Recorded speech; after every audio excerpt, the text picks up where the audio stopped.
안녕하세요. 김용업의 경제부동산입니다. 구독, 좋아요 부탁드립니다. 집값 완전히 속았다. 벌써 이 지경까지 올 줄이야. 집값이 아주 심각한 쪽으로 치닫고 있습니다.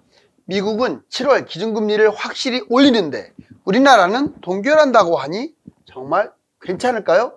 차별화가 서울과 경기도, 수도권과 지방만이 있는 것이 아니라 한강을 기준으로 강남, 서울, 신도시에도 아주 큰 차별화가 있다는 것을 아십니까? 집값을 폭락시키겠다고 오세훈, 원희룡, 추경호 세 사람이 한 목소리를 내고 있습니다. 집값이 다시 올라가면 실거주가 부활됩니다. 유료 상담은 010-3999-8808 제가 직접 매수 타이밍과 입지를 추천해 드립니다. 지금 상담 타이밍입니다. 지금 바로 전화 주십시오. 집값 완전히 속았다. 벌써 이 지경까지 올 줄이야. 자, 이제 천국으로 가는 길인 줄 알았더니 알고 봤더니 지옥문이었네요. 봐. 일단 먼저 이것부터 보고요. 자, 기준금리 미국 인상 계속 하는데 한국은 괜찮을까? 자, 패드 인상 3명, 금리 인상 한 목소리, 사이클 막바지에 왔다. 자, 미국 금리 인상 7월 금리 인상 사실상 확정됐어요. 근데 이제 8월도 어떻게 될지, 또 인상을 한 번 더 할지 연말에 관심이 쏠리고 있습니다. 그 다음에 인플레이션 2%까지 될 때까지 몇 차례 더 인상을 하겠다라고 공언을 하는데 쉽지는 않습니다. 이거는. 자, 근원 CPI 5% 아래면 사실상 이번 달 7월 달이 마지막 인상이라는 목소리가 많습니다. 자, 미국이 마지막 인상이 될까요? 한 차례 더 올릴까요? 그런데 자, 미국하고 우리나라하고 너무 지금 금리 차이가 큽니다. 한국 금리 동결 사실상 유력해 보여요. 7월 기준금리 3.5%로 만장일치 동결. 자, 6월 물가 상승이 2%대로 하향됐습니다. 또 신흥국가들이 먼저 금리 인상을 했잖아요. 그리고 금리 인하하는 곳들이 이제 늘어날 거예요. 당연히 우리나라도 선진국이자 또 신흥국에도 포함돼요. 금리 인하가 될 가능성이 높아요. 미국 7월 이후 만약에 연속 인상을 한다면, 자, 환율 문제, 돈이 빠져나가는 주식 문제, 바로 이것 때문에 정부는 고민을 하겠죠. 자, 그렇다면 금리 인하 시점은 언제냐? 미국은 금리 인하 시점이 올해는 좀 힘들 것 같아요. 내년 초기가 유력해 보입니다. 우리나라 금리 인하 시점은 누구도 장담 못합니다. 미국이 한 번만 올린다면 올 연말이고요. 미국이 두 차례 연속 올린다면 무조건 내년으로 넘어갑니다. 자, 주요국, 선진국 24년 초 정도가 될 가능성이 크고요. 신흥국가들 대부분의 국가들은 23년 말부터 스타트를 끄는 가능성이 커요. 자, 벌써 금리 인하 이야기가 본격화되고 있는데, 자, 미국이 열쇠를 갖고 있습니다. 한강시대 개막, 이거 아주 별표를 쳐줄게요. 이거 진짜 중요합니다. 여러분들은 언제 잡냐도 중요하지만 뭘 잡냐도 중요해요. 자, 한강시대 개막, 강남, 서울도 차별화된다. 자, 성수동시대 개막, 사람들은 성수동에 주목한다. 지금 성수동이 엄청 핫해요. 압구정동보다도 평당가가 더 비싸요. 놀랍죠? 뭐 한남 뉴타운 그런 것은 비교도 안 됩니다. 왜 이렇게 성수동이 대단할까요? 아무튼 한강권 삼총사를 다 관심을 가지세요. 먼저 동으로만 따지면 성수동, 압구정동, 여의도 이렇게 해서 삼총사라고 할 만한데, 자, 성수동은 서울 최고, 용산, 성동, 광진구의 루트죠. 압구정동, 강남의 최고입니다. 나중에 얘가 새 아파트가 되면 성수동을 이길 수도 있어요. 근데 장담은 못합니다. 왜? 강남쪽이라서. 아무튼 현재는 강남 최고, 서초, 강남, 송파 이 한강 라인이 많이 뜰 거예요. 여의도 서부권의 최고입니다. 양천, 여의도, 동작 이렇게 연결 지을 수 있죠. 그러면 이제 한강의 후광 구체적으로 찝어드릴 테니까 여러분들이 나중에 집을 산다 그러면 여기 이 근처 또는 가까이 진입하세요. 성수동, 자, 이촌, 한남, 옥수, 금호, 응봉, 행당, 성수 바로 이 동들을 주목하세요. 그 다음에 압구정동, 반포, 잠원, 압구정, 청담, 삼성, 잠실까지. 기타 이제 한강을 끼고 있는 곳들 여의도, 목동, 양평, 노량진, 흑석 이런 데가 전반적으로 후광을 볼 가능성이 커요.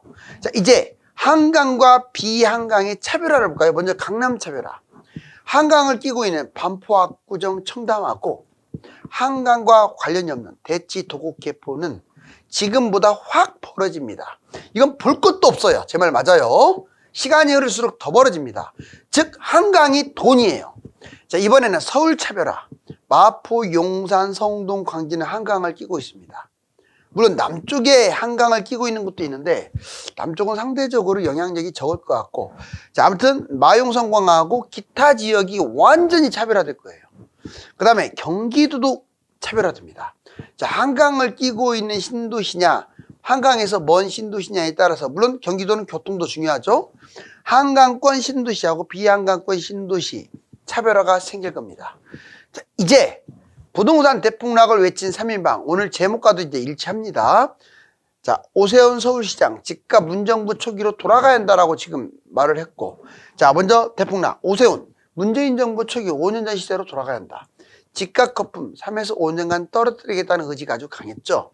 급격하게 막 폭락하는 것보다, 자, 원래 가격으로 서서히 환원이 바람직하다. 자, 원희룡 60%까지 폭락. 오, 아예 그냥 60% 폭락해야 정상이다. 자, 20%까지 하락했을 때 40% 추가 하락해야 한다는 발언까지 쏟아냈었어요.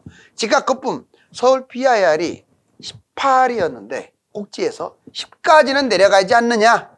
하강기 사이클이 보통 8년까지도 이어지는데, 자, 부양책 지금 하고는 있지만 효과가 그렇게 없을 것이다. 어차피 하락을 하니까. 추경호는 그렇게 폭락 얘기는 안 했는데 안정적 집값 하락을 유도하겠다. 집값 거품은 동의한다. 지금 집값 하락 속도는 아주 심각하다. 그래서 연착륙 목표로 천천히 떨어지게끔 하겠다. 1월에 규제 지역 추가 해제를 했죠. 그래서 폭락을 사전에 미리 방지하겠다. 아무튼 이 세 사람은 공통적으로 집값을 잡겠다라고 선언했는데, 자, 여기 보세요. 네 번째, 정부는 그동안에 뭐 했느냐? 부동산 살리기만 했습니다. 솔직히 제가 무주택자라면 진짜 화딱지 날 것 같아요. 지금 문재인 정부, 박근혜 정부 후기하고 문재인 정부 때 얼마나 집값 많이 뛰었습니까? 그러면 적당하게 떨어지게끔 놔둬야 하는데 그걸 끌어올려 버렸어요. 제가 보기에는 물론 경제가 위험하기 때문에 살리려고 하는 거 동감합니다. 그렇지만 지나칠 정도로 집값을 끌어올렸어요. 볼까요? 정부가 지금 어떤 구제 대책을 썼는지를 보세요. 빚을 구제해 줬어요. 빚. 주식 가상화폐 탕진한 청년들 서민 빚탕감. 이게 웬 말입니까? 세금으로. 자영업자 소상공인 빚탕감. 아니 그러면 세금을 잘 내는 자영업자들은 바보 천치나요? 이런 사람들 빚탕감할 게 아니라요, 자, 이자를 나누게끔 해야죠. 왜 빚을 탕감해요? 이러면 도덕적 해이 생겨가지고 안 돼요. 문제점. 국민 혈세입니다. 본인들의 돈도 아니야. 필요 이상으로 빚탕감. 두 번째, 미분양도 볼까요? 정부는 미분양을 매입해가지고 그것도 둔촌주공 일병구하기, 라이언 일병구하기처럼 둔촌주공을 살리려고 미친 짓까지 다 했어요. 결국 그 전략은 성공했습니다. 그러는 바람에 집값이 급등해 버렸어요. 결국 무주택자 입장에서는 땅을 치고 통곡할 일이에요. 지금 제가 집값이 올라간다 떨어진다 이런 말 하는 것 같고 붕괴할 게 아니라요, 이렇게 집값을 끌어올리는 사람들을 비판해야죠. 제 말 틀렸나요? 자, 매입 임대주택 사업도 이거 추진한다고 했다가 지금 조용한 상황이죠. 자, 문제점. 자, 아무튼 미분양을 혈세로 매입, 물론 이제 지금도 막 하고 있지는 않아요. 초창기 때 이걸 해버리다 보니까 그게 먹힌 거야. 그리고 또 하나는 고분양은 나무른 채 하고 있어요. 고분양 집값을 잡기 위해서는 고분양가를 잡아야 하는데 지금 미친 분양가가 경쟁률이 막 20대 1, 100대 1 그래요. 역전세. 자, 역전세 위험. 이전 전세보다 수억씩 지금 하락하고 있죠. 역전세를 차단하기 위해서 DSR을 풀었습니다. 대출 규제 대폭 완화해 버렸어요. 뭔 말이냐? 본인들의 탐욕으로 전세를 끼고 집을 잡은 그 사람들을 구하기 위해서 무분별하게 DSR을 풀어버린 거죠. 문제점. 개인 투자를 정부가 지나치게 도우면 도덕적 해이가 생긴다고요. 이게 좋게 말하면 타이밍 적재적소에 잘 잡아줬기 때문에 경제 위기를 막을 수 있었다라고 표현할 수 있고, 좀 나쁘게 말하면 무주택 입장에서 집값이 더 떨어질 수 있는 상황이었는데 그걸 너무 빨리 방어하는 바람에 오히려 집값이 지금 올라가고 있어요. 자, 이제 집값이 올라가면 여러분들 꼭 이것도 기억하세요. 이게 올라가느냐 떨어지느냐 이것도 중요하지만, 내가 떨어질 때까지 기다린다 했는데 올라가 버리면 어떤 게 문제가 되냐면, 자, 집값 뛰는 것도 문제가 되지만 이게 여러분들이 집을 잡을 수 있는 상황, 이게 엄청 손실을 보게 돼요. 망해버리는 거죠. 그렇다고 또 계속 올라가는데 안 잡을 수도 없어요. 처음부터 집 잡겠다고 잡습니까? 뛰고 또 뛰고 또 뛰고 지쳐버리니까 잡는 거야. 여기 보세요. 청약, 대출, 세금, 거주. 먼저 청약이 지금은 이제 규제 다 풀었잖아요. 다시 규제가 강화돼요. 대출도 규제 풀었잖아요. 다시 규제 강화돼요. 세금 다시 규제 강화. 거주 거의 폐지됐잖아요. 다시 실거주 의무화 시켜버립니다. 여기 보세요. 자, 먼저 규제 강화, 세대원 청약, 당해지역 등 이제 제한을 둬버릴 거예요. 지금은 아닌데 한 6개월 뛰면 볼 것도 없어요. 전매 제한이 사실상 지금 없는 곳들이 많은데 5년, 10년 그냥 부활됩니다. 가점 확대. 자, 그리고 집값 상승으로 분양가 인상도 확대되고. 자, 이제 규제 강화, 대출. 지금 대출은 70%까지 최대 되는데 이제 규제 지역이 늘어나면 30에서 40%로 확 줄어들어요. 대출 제한도 심하게 합니다. 확대. DSR, LTV, DTI 비율이 강화된다는 뜻이고, 전세대출, 담보대출 또는 이중대출 이런 것들을 강화하는 거예요. 즉 대출을 받아서 집을 살 수 있는 여건이 쉽지가 않아요. 집값은 뛰는데. 자, 그 다음에 또 집값이 뛰게 되면 이런 현상이 벌어지죠. 규제가 강화됩니다. 1주택자 종부세, 재산세 강화, 일시적 2주택도 3년에서 2년이 되게 돼요. 그리고 1년에 지금은 2개를 매도를 해도 되는데 일시적 2주택에 1년 동안 2개 매도하면 이거 양도세 폭탄 나올 수도 있어요. 고가주택 세금 엄청 강화 안 할 수가 없어요. 또 분양권 전매도 강화할 수밖에 없고, 자, 그리고 여러분들 감정가도 올라갈 수밖에 없어요. 집값이 뛰니까. 규제 강화, 거주, 규제 지역 강화, 조정지역, 투기과열 지역. 아마 서울은 다 조정지역이고 경기도도 잘 사는 곳들은 다 조정지역이나 투기과열 지역이 될 겁니다. 토지거래 허가제 없어진다고요? 안 없어져요. 확대됩니다. 오히려 실거주 부활됩니다. 그리고 청약도 의무적으로 실거주한다는 조건으로 청약을 넣게 돼요. 이거 얼마 안 남았어요. 이거 좀 뛰면은 이렇게 됩니다. 자, 이제 지금 매수가 계속 상승할 때보다 유리한 점, 방금 제가 지적했죠. 자, 아까 그런 규제가 생기기 전에 매수하는 게 유리한 거죠. 먼저 규제 해제의 혜택이 있어요. 현재는 정부가 집값 하락으로 모든 규제를 좀 완화시켰는데, 거주 폐지, 대출 세금 혜택, 일시적 2주택, 집값 상승이 지속되면 벼락거지가 되고 또 모든 규제가 강화돼서 또 주택을 매수 안 할 수도 없어요. 자꾸 뛰니까 불리해지죠. 이번에는 매수 가격이 지금 하게 되면 낮아지죠. 자, 바닥장에서 겨우 10% 오른 수준으로 매수 가격이 지금 낮아요. 자, 폭등락 가능성은 지금 많지는 않아 보여요.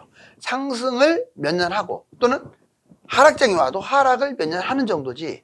자, 반반이면, 자, 폭등락이 없어지고 상승이냐 하락이냐가 반반이면 무조건 매입이 유리합니다. 떨어질 때는 1억밖에 안 빠지지만 올라갈 때는 거의 5억, 7억 이렇게 뛰니까. 자, 이제 상승이 지속되면 지금 똘똘이들 현재 상태에서는 제가 보기에는 발목까지 올라온 것 같아요. 싸게 매입할 수가 있죠. 미래 입지 선점 똑같은 돈으로 지금은 상승 초기니까 유망지역 선택 폭이 넓어져요. 거래량도 점점 증가되고 전세마저도 안정되면 이미 가격은 폭등해 버립니다. 지금 전문가들이 말하는 이것 때문에 집값 떨어질 것이다 하는 요인들이 사라지면 그때 잡으려고 할 때 이미 집값은 뛰어요. 항상 부동산이든 주식이든 사업이든 리스크를 완전히 없애고 뭐 하겠다 그런 사람은 절대 돈 못 법니다. 어느 정도 리스크가 있는데 리스크 아닌 게 90%고 약간 위험성이 10%라면 질러야 돼요. 9대 1일 경우는 질러도 돼요. 근데 이걸 갖다 5대 5로 보는 바람에 아무것도 못하고 돈도 못 버는 거야. 자, 이제 여론조사. 자, 과거에 70.7%, 오, 7이 3개나 있네요. 자, 이게 하락한다고 했는데 하반기 때 45.9로 확 줄었어요. 반면에 상승은 10%가 상승한다 했는데 31.9%로 늘어났어요. 일반 여론조사입니다. 그럼 왜 떨어지냐? 지금은 아직까지는 경제 침체기다. 현재 가격 수준이 너무 높다. 그 다음에 금리도 불안하다. 그럼 상승한다는 근거는 뭐냐? 자, 저점 바닥이 이미 끝났다. 이건 다른 나라도 그렇다. 정부 규제 완화가 지금 진행되고 있다. 자, 금리 인상은 거의 사실상 게임 끝이다. 바로 이것 때문에 올라간다. 이번에 특례보금자리 신청, 지금 56.4%가 신규주택을 매입. 특례보금자리도 집값 상승에 엄청난 영향. 자, 여러분들 역전세 얘기 꺼내볼게요. 자, 1월달, 4월달인데 잘 봐봐요. 올라가다가 여기서 잘 보세요. 지금 100만 가구 정도 되는데 횡보하고 있나요? 올라가고 있나요? 자, 횡보하고 있어요. 앞으로도 이렇게 될 거예요. 조금씩 내려가고 있죠, 오히려. 지금 4월인데 7월은 이렇게 돼요. 7월 달에 조금 더 내려. 이렇게 했다가 이렇게 갈 거예요. 이게 갑자기 9월 달에 확 올라가는 게 아니라고요. 이거 꼭 기억하시라고요. 자, 그 다음에 한국부동산원과 KB 시세가 왜 다르냐? 한국부동산원은 5월 달부터 집값이 꾸준히 뛰었습니다. 자, 꾸준히 뛰었죠. 그런데 KB 시세는 한 번도 플러스가 된 적이 없어요. 여기 보세요. 그나마 마이너스 0.0이 거의 0 근처까지 왔네요. 사람에 따라 논란의 수준은 있지만 이 KB 제가 여러 번 비판했습니다. KB는 철저하게 실거래가로만 따지다 보니까 과거에 꼭지에서 머물러 있는, 특히 거래량이 적을 때 그냥 좀 많이 거래되는 아파트의 실거래가를 하게 되면 그거 맞아요. 그런데 그냥 나홀로까지 다 포함한 그런 걸 따지게 되면 이런 짝이 나요. 지금 여러분들 잘 보세요. 이렇게까지 이 정도까지 빠질 정도면요, 지금 50% 폭락했어야 돼요. 플러스가 한 번도 없잖아요. 지금 서울 집값 반토막 났어야 한다고요. 이 KB 말이라면 안 났잖아요. 결국은 한국부동산원이 맞았어요. 왜? 실거래가와 여러 가지를 복합적으로 활용했기 때문에. 이거는 미국만 봐도 알아요. 미국이 지금 작년에 이렇게 이렇게 올라갔습니다. 그러다가 확 떨어졌죠. 자, 떨어진 기간이 있고 지금 최근에 올라가고 있네요. 해외하고 지금 발맞춰서 이렇게 뛰고 있는 거예요. 우리나라도. 미국, 캐나다, 호주. 자, 마지막으로 서울 집값이 지방보다 10억이나 비싸대요. 경남은 예전에 2017년 2억일 때 서울 7억밖에 아니라 5억밖에 차이 안 났는데 4억밖에 차이 안 났는데 지금 보세요. 경남 2억대, 서울 12억대. 세상에 10억 차이가 났어요. 지방에 산다는 이유 하나로 망한 거고 서울에 산다는 이유로 갑부가 됐네요. 자, 이제 돈이 계속 빨려 들어가고 있습니다. 자, 여러분들은 어떤 리듬을 타겠습니까? 집값이 다시 올라가게 되면 청약 규제가 강화되고 세금은 늘며 대출은 줄고 실거주가 살아납니다. 상승장이 이어진다면 지금이 기회이며 하락장으로 반전한다면 관망해야 합니다. 지금은 그런데 올라가고 있는 건 맞아요. 감사합니다.